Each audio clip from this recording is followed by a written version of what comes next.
বিসমিল্লাহির রহমানির রহিম। প্রিয় ভাই ও বোনেরা, দুনিয়া এটা চিরস্থায়ী নয়।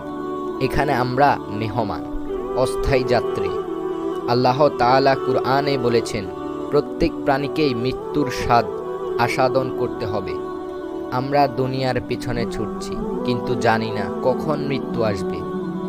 হে মানুষ, যেই নামাজ ছেড়ে দিচ্ছ, একদিন সেই নামাজই কবরে তোমার জন্য নূর হয়ে আসবে।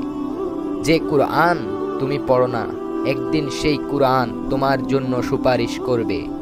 হে ভাই, হে বোন, এখনো সময় আছে। ফিরে এসো রবের পথে। বেশি বেশি তওবা করো, ইস্তেগফার করো, নামাজ কায়েম করো, পবিত্র জীবন গড়ে তোলো। রাসূল সাল্লাল্লাহু আলাইহি ওয়াসাল্লাম বলেছেন, চতুর ব্যক্তি সে যে নিজের নফসকে নিয়ন্ত্রণ করে এবং মৃত্যুর পরে জীবনের জন্য কাজ করে। তাই আসুন দুনিয়ার মোহ ছেড়ে আখিরাতের প্রস্তুতি নেই। আল্লাহ আমাদের সবাইকে হেদায়াত দান করুন, আমিন। আসসালামু আলাইকুম ওয়া রাহমাতুল্লাহি ওয়া বারাকাতুহু।